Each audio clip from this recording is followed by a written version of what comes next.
Hello and welcome to the Headless Giant's magical mailbag. I've got my co-host Nick from the Occult Rejects here with me. Nick, tell the people where they can find you. What up? What up? Yeah, you can find me at the Occult Rejects on all major podcasts and BitChute, Rumble, and YouTube. Awesome. So tonight we've only got two, but I'm sure we can give a little bit. Oh, I got three. I got three. Awesome. All right. So tonight, let's see. The first one I want to go to is from Tatum Tooney. So hey, Headless, it's Tatum, aka Pretty Bug. I have a lot of strange experiences and stories to tell. However, I do have one question that may be a great topic. I was diagnosed with MS at the end of the glorious year of 2020. Ouch. There was a spike in my spirituality. I started noticing synchronicities more often. Dreams became more vivid, and communication with my ancestors, guides, specifically my grandmother, was stronger or brought to my attention. My question is it possible that MS can sometimes damage the nerve or parts of the brain needed to be shut off in order to achieve spiritual awakening or higher levels of communications with the ancestors or guides? What do you think, Nick?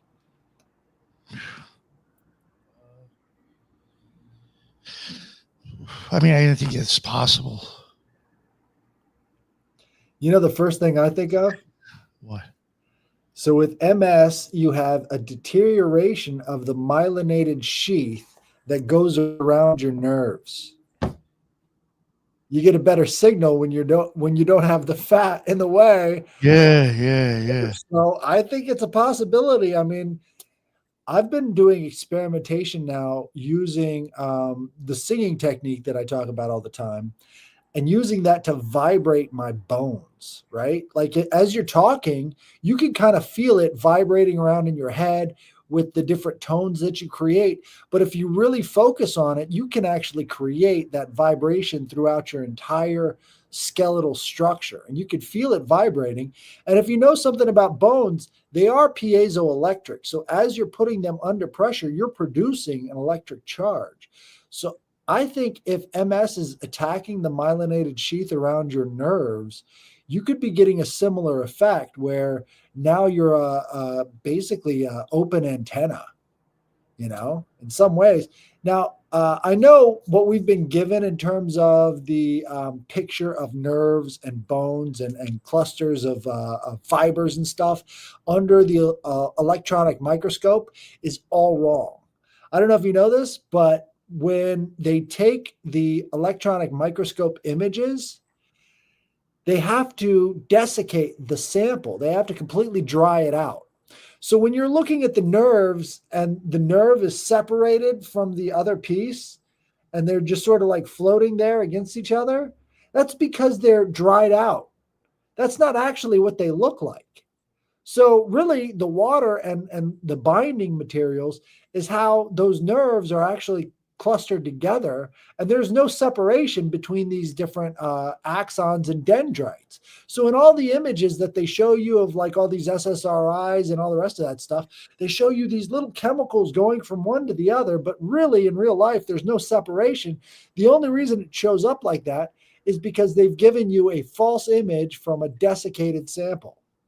So, like everything we know of in terms of our visual representation of nerves and the inner parts of the body is all just dried out. It's not actually what it looks like. But even back to like the original question, I do think there is something to do with impulses and electric and nerves and all that. As wild as that might sound, I mean, there might be something there.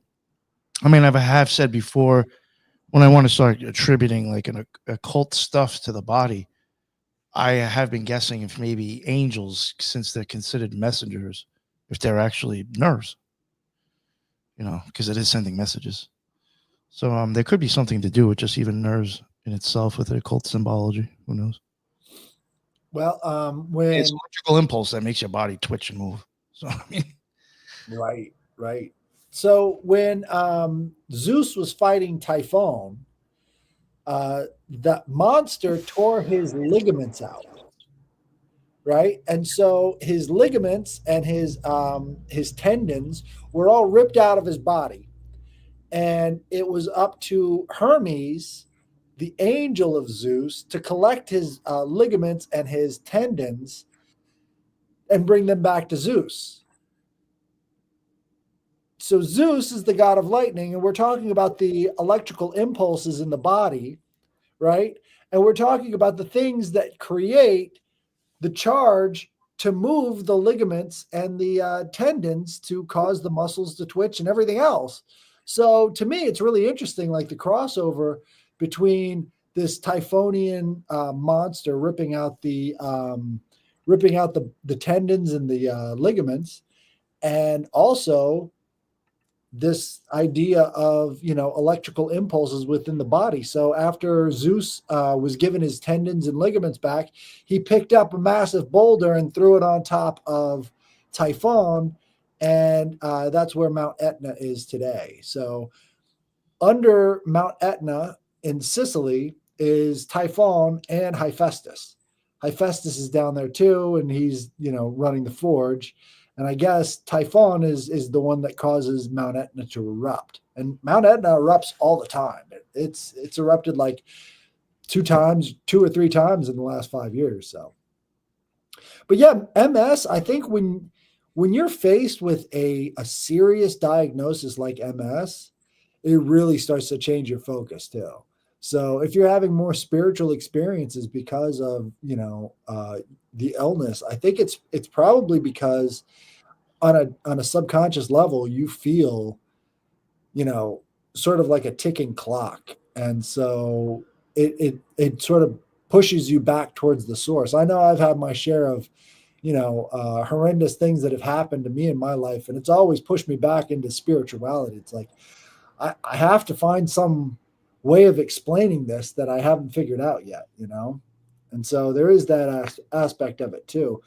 So yeah, thank you, Tatum. I'm sorry about your diagnosis, but try and use it. Try and use what you've experienced, and you've got this deeper connection. Use it. That's all I can tell you. Is if you have the gift to do it. And we've got And another. thanks for I know who that is too. That fan. Thank you for sending that in.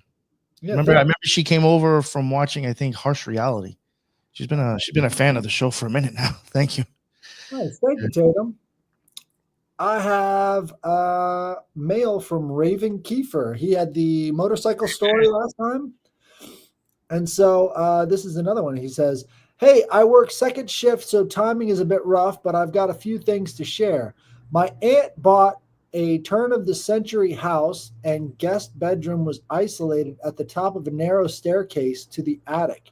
Could hear the woman walk upstairs and felt her get into opposite side of bed. No idea what happens if you're on that side. Found out years later the bed was almost as old as the house. Saw Sabe, Bigfoot. I'm not sure. Have you ever heard Bigfoot called Sabe before? Never. One for me. I've heard Booger Bear. Booger Bear is common in the South. Obviously Sasquatch. You think he answers the Booger Bear? That's an interesting question. There should be a Bigfoot calling competition. I can get down with that. If you call Bigfoot and he shows up, there's Tara. She says, "Hey, gangsters, I love Fridays with you all. Makes my day a bit brighter without fail. I specifically love strangeness encounters. That's my bag. This is awesome. Thank you very much." So he says, "I still can't tell you anything about them. In Oregon twice, Mount Baker, Colorado, and here in North Carolina, we have Cherokee lights. I've watched them on ridge across from my place and had one bounce up my driveway a couple years ago, not 25 feet away from me. Also, strange gateways that appear in the woods along edges of open cuts. Most look like archways, not square." He's never seen a square one. "I was warned as a small kid never to step through one, And grandpa and uncles made it an absolute point of making sure we kids could not spot them before we could go out alone or starting hunting. Always good with you and Nick. Be fun to have a conversation and spend some time with you two. So there he is. He says, Maheona, favor. That was Raven. We got to get him back on, dude. Yeah, I was just gonna say we should get him on, especially like even for something like this too. He's definitely that man's got tons of stories. I need to expand my Bigfoot name collection. So yeah, Booger Bear. That's one now. But yeah, so I guess he's having experiences with ghosts climbing into his bed, portals on the edge of forests. Usually, again, back to the clearing conversation, you can find these things in mystical clearings. The only issue is it goes back to the idea of like fairylands and the underworld. If you ever go through a portal, the last thing you ever want to do is eat anything on the other side. Do not wait till you get to a supermarket or restaurant. Try to hold your breath too, because what I think it is like as you're passing between the realms, taking in the matter of the other place causes you not to be able to pass back over. Right. So in the story of Hades and Persephone, she ate a single seed from a pomegranate.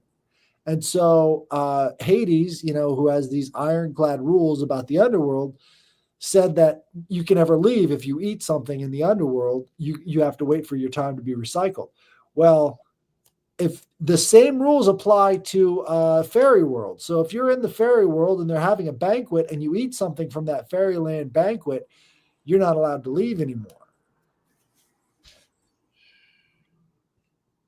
So, yeah. What's your thoughts on like national parks possibly having shit in them, and that's why like they're like you can't touch them? Well, have you ever heard of that idea? Those series that like they have portals or there's something, that whole missing like 411 missing 911 or whatever it was. 411, yeah. Yeah, whatever. I think it has a lot to do with the fact that now that the government owns it, they're going to do experiments with it. So a lot of these national parks have shit underneath of them. And whatever's going on underneath of them could have a lot to do with, like you were saying, experimentation or fuck, man, who knows? Like if you see something you're not supposed to see and you're in a national park, you're on government land. They can do anything they want with you. And I don't trust them as far as I can throw them. What if some of them have like almost like kind of like your boy with the pyramids? What if the ground is already good for if you want to build something on top of it to start manipulating energy? Right. Well, I think the ground running water and shit like that will help. I think Yosemite is a perfect example. Like that place is so energetically packed, especially with all those geysers. I mean, geysers are not a common feature, and there's a lot of energy packed into those geysers. So if you're talking about electromagnetics and frequency, there's huge potential there. And so these national parks were chosen strategically. A lot of it has to do with their strategic importance. And we know that this country was founded by dowsers who, mapped out all these mounds. And a lot of these national parks have to do with these mounds too. So, yeah, I think they were chosen specifically for those areas. I always found it funny that there are, what they call World Heritage Sites. Have you ever heard of this? No. So if it's a significant site, if it has historical importance that goes back thousands of years, the UN will come in and then claim ownership over those sites. So Gölbekli Tepe is called a World Heritage Site. So now it's in the World UN Trust. And so this is basically a giant land grab of the most valuable pieces of, freaking real estate on the planet. And everybody knows, UN was started by the Rockefeller brothers. So it's really no if you find something that's thousands of years old and it's related to a earthwork or something, please don't give it to the UN. Just say, please stay away from here. We want nothing to do with you. This is not a World Heritage Site. Get lost. UNESCO. That's what it is. UNESCO World Heritage Site. I like what JJ said. It's David Pilotes and Bigfoot. Booger Bear. Oh, he's a Booger Bear too? Tara's got a bunch of names for him. I want to see a competition of who can come up with the most names of Bigfoot and, like back them up with sources. That'd be a great competition. I'm in a competitive mood. I don't know why. All right, let's see. We've got one from Frank. All right. Doesn't say double J, right? No. There is a family curse occurrence my family has from my parental side where people were born in April die in November, and people born in November die in April. This phenomenon was seen at a cemetery going back to the mid 1800s. I don't know how far back it truly goes. You know what's weird enough? Just the fact that enough people were born in those 2 months to even catch this. That's right. Well, if you've got a big family, you're going to get a bunch of different, kids born at different times of the year. But yeah, April and November, those are interesting months because you've got, fall and spring, right? Normally you associate, baby making with the wintertime, and normally they're born in the summer or maybe early fall. But if that's the case, then you're going to have a lot of April deaths. So it's interesting. But yeah, these family curses, I think, don't get enough attention because we're talking about like demons or something being attached over many generations. And how do you break these intergenerational curses, Like, I don't see a lot of work being done on that except for like, the exorcists doing, you were a pagan in your past lives. And it's like, I thought you didn't believe in past lives. And they're like, shut up.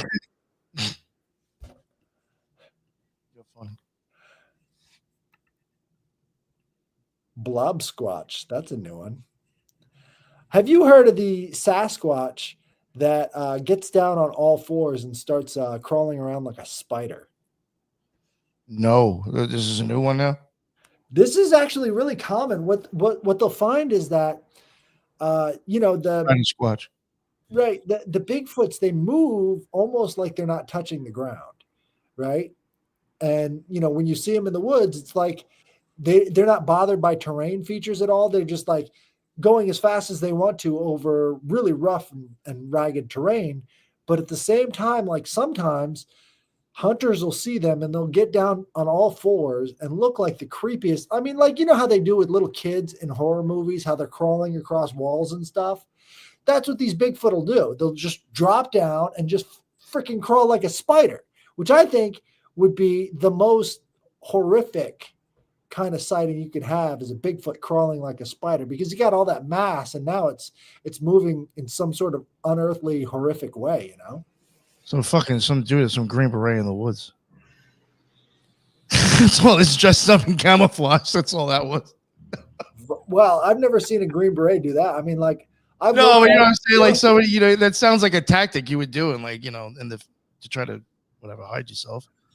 Or avoid getting shot, Yeah, that's what I'm getting. Yeah. Low crawl, high crawl, bear crawl, all that stuff. Yeah.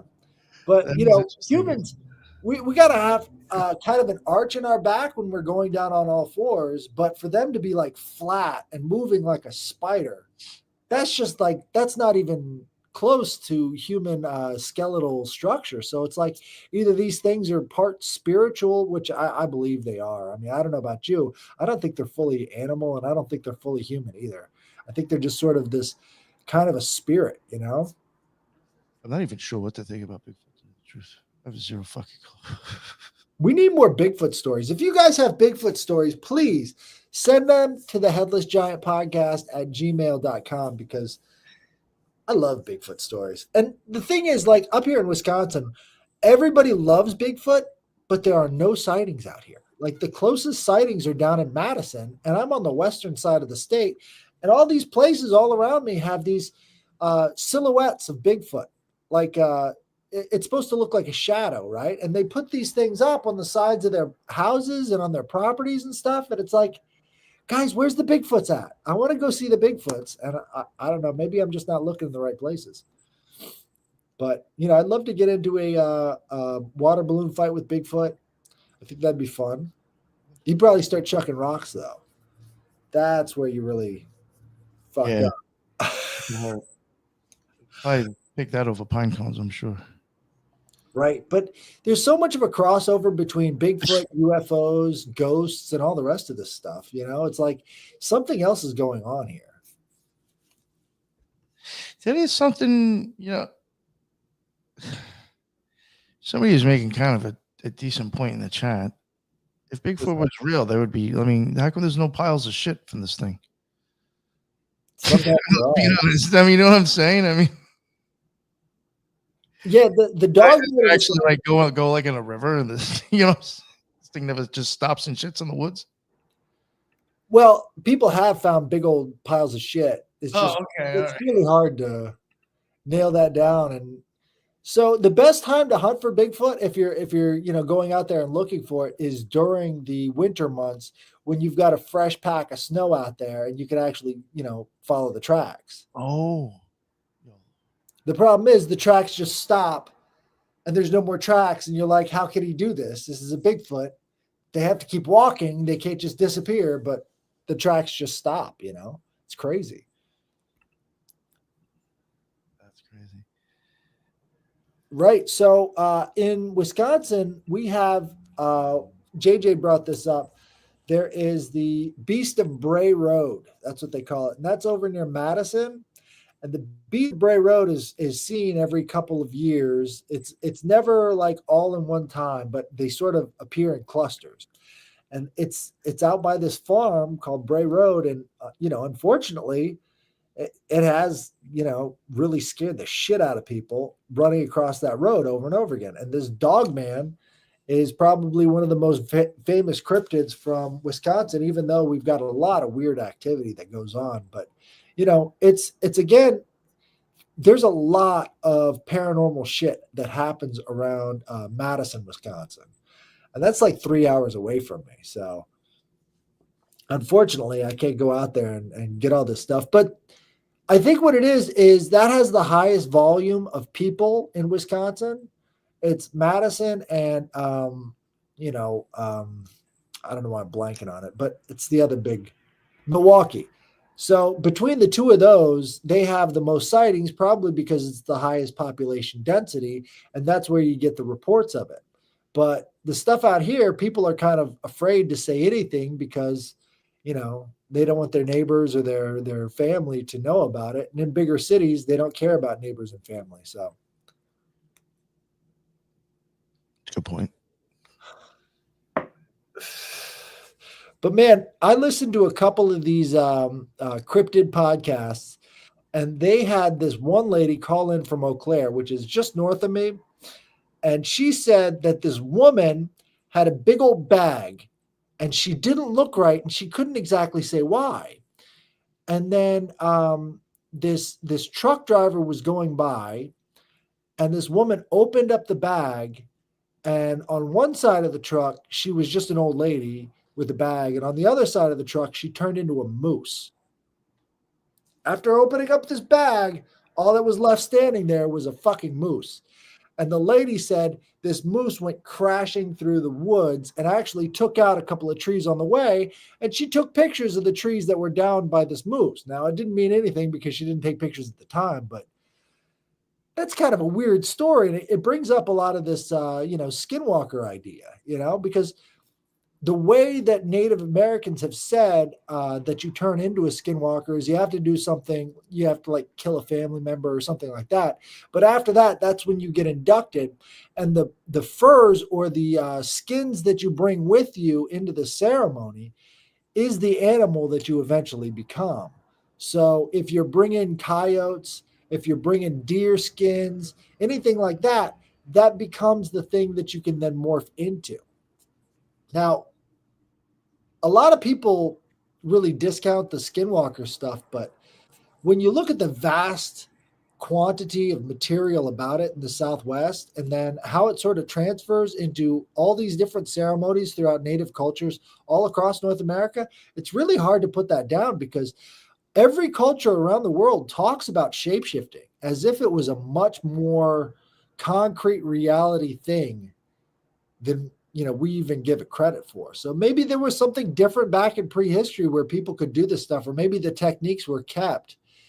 But I think there might be a way for people to actually shapeshift, or maybe become,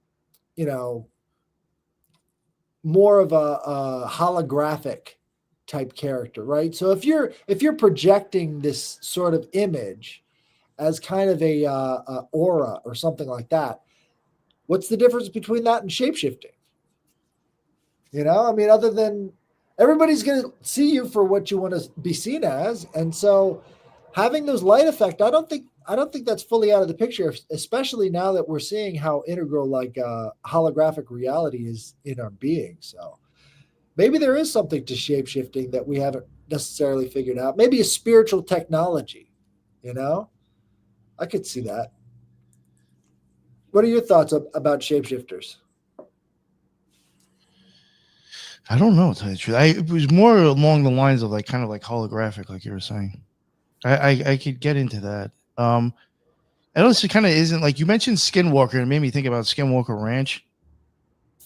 It made me think about going back again to, not to bring up your boy that came on and talking about the ground, but Skinwalker Ranch and the other places that one or two other places near Line Frog Ranch, and I think one other place I can't, maybe Wilson Ranch, both have like water running underneath them as well. All three of them do.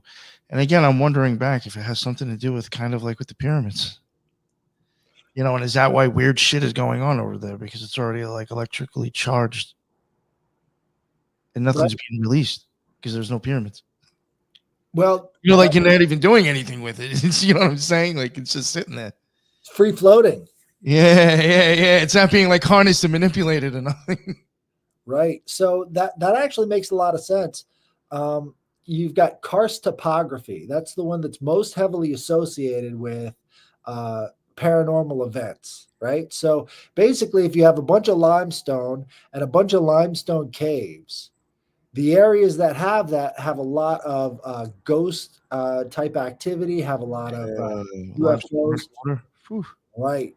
So yeah, that there's something to that limestone running water combination. And we do have a lot of caves over closer to Minnesota. So there might be a lot of sightings over there that don't necessarily get reported because it's very rural. Might be someplace to check out. But anytime you've got caves, that's a surefire way of ensuring that something's happening. I think it has to do with the resonance, to be honest. It's the way that the air is moving within these places that creates kind of these bubbles of resonance. I know we talked a little bit about that with Abyss, right? Yes. Yeah, I think he was even talking about possibly the stuff that was inside the bricks of the pyramid had like shit in it. I was just looking now to see if limestone had quartz in it. Well, it's very little. I believe limestone has calcite, and calcite is also piezoelectric. So there could be a crossover there. Yes, it's usually a form of calcite or aragonite. So you're right, sir. That's what gives our bones the piezoelectric effect, is all the calcium in the bones. And calcium is also very important for nerve transfer. You've got a calcium ion that basically has to transfer into and out of the cell for nerves to actually fire. So that calcium is very important for how nerves transmit data and for how your bones have a piezoelectric effect, which I think stimulates blood flow. All of your red blood cells are made in your bone marrow, and then they come out through little tiny holes. So vibrating those bones and actually producing that charge with a little bit of stress, that's going to really help your blood flow, to be honest. Wow. Well, you might get blood clots too, kind of like what you had going on with the crossing the abyss. You had that. Oh yeah, they said it was like thick blood. Yeah. Thick blood. There you go. Yeah. Producing too much of a charge and you weren't grounding out. What if you actually, you could actually ground yourself using what are they? It's like copper pads on your feet, right? You could actually plug that in. Right. You put the copper on your feet and plug it into the third socket in your wall, not the two on top, but the one in the middle. Yeah. That'll ground you out into the ground. That's what it's connected to. So you could actually just sit in your room, ground out, and then try doing meditation again, and you probably won't get thick blood. Yeah. That's interesting. Think about that. Grounding. Well, it's been a great episode. I hope everybody, look at that. We got 32 viewers. Hope everybody shares this. Tell your friends. Send me an email. My email is scrolling there at the bottom, headlessgiantpodcast@gmail.com, and we will read your stuff on the air and talk about it. Thank you for joining us, and we'll see you again next time. Later.